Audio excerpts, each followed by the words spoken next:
Russians of Reddit, what is the older generation's opinion on the USSR? I belong to a Siberian ethnic group that faced repression during Stalinist era and after. Plus, a good deal of my family fought against the Soviets during the Civil War, a lot of them died or fled the country. My grandfather grew up in the Gulag, and never had a good thing to say about the communists, like much of the family of his generation.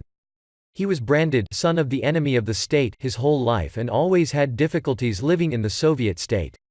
My mother and aunt, on the other hand, grew up when it was much more stable, food, utilities and entertainment were plentiful, they listened to rock bands, ate ice cream and watched international films, and a lot of their peers joined organizations like Pioneers and the Party, much to disappointment of my grandfather and his peers. However, 90s in Russia were absolutely savage, especially in Siberia. Normal functions broke down, currency was out of flux, people lost pensions, crime was out of control. My grandmother really missed and lamented the olden times in the 90s.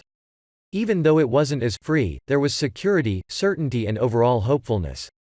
My uncle was killed by a reckless driver in the middle of the day and the police essentially refused to investigate.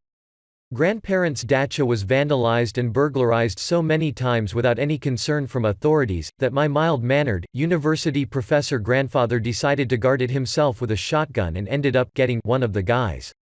My view and that of my family is skewed because of the fact that we're a minority ethnic group in Russia. Even though my family has resided in Russia ever since they took over and colonized, even though I held Russian citizenship, ate bread, went to banya on Sundays, spoke Russian as first language, native languages were illegal to be taught for a long time, I was never called Russian in Russia, and at times treated rather poorly on that account. Especially when I lived in Moscow, I felt like a foreigner in my own country. I know I'm straying from the original question, but the overall point of this is to illustrate another dimension to the older generation's opinion of USSR prompt. I hope I didn't drivel. I had a friend in college from Russia. One thing I will always remember is that her Russian passport said Yakut, not Russian. She was born and raised in Siberia and was a quarter native. My friends said Jew. Blew my mind. My relatives all said Hebrew. That's probably what it was.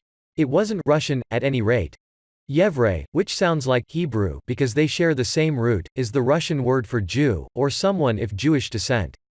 Two of my great-grandmothers were also Jews in Ukraine, but one of them was lucky enough not to have that label in her passport because her family had changed their last name to a Russian-sounding one during the pogroms a generation or so before, and the Soviet government never found out.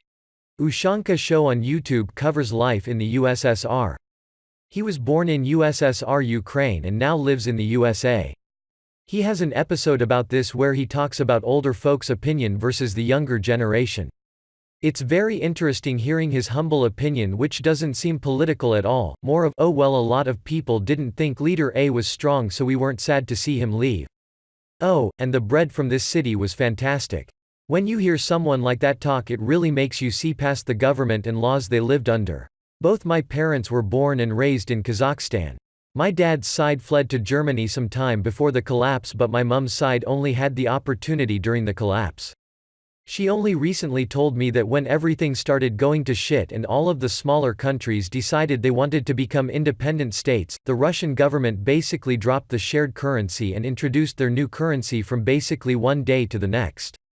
When this happened, they had already booked their flights from their town to Moscow and then from Moscow to Germany, with a day layover. They were very much aware that they didn't have any money to spend in Moscow, but luckily the hotel was paid for by the German government, however this still left them with the transport from the airport to the hotel. She told me that when they got there, none of the taxis would accept the old currency, even though people who were natives there could have taken the money and exchanged it for new currency without much hassle.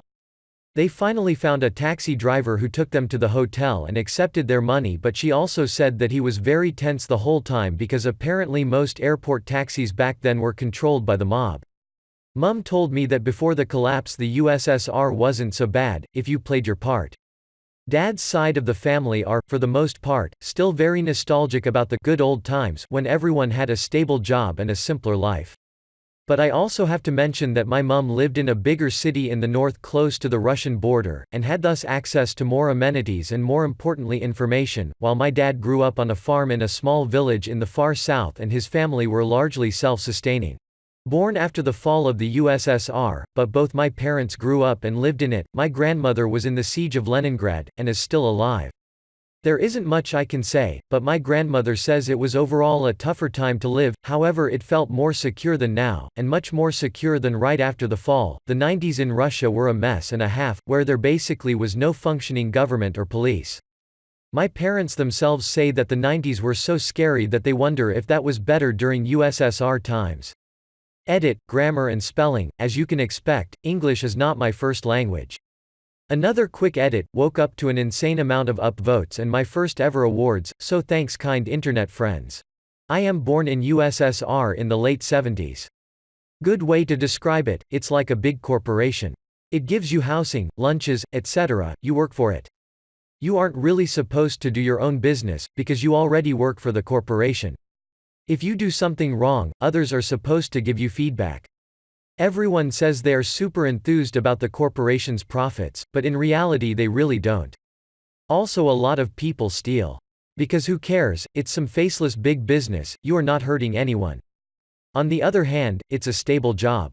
You can reasonably expect to work here for the lifetime and advance in your career even if you're really stupid and can't make decisions, as long as you're not annoying the wrong people.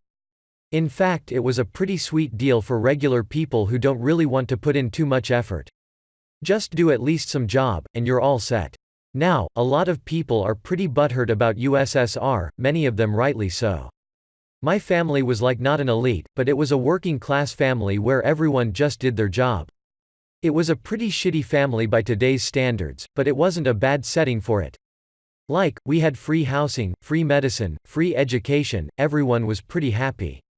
If only groceries were also free, that would have been just awesome, and it was expected to happen at one point. What really screwed us over is the 90s.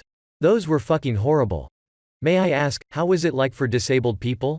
Or people with mental disabilities preventing them from being able to work properly? In short, not great.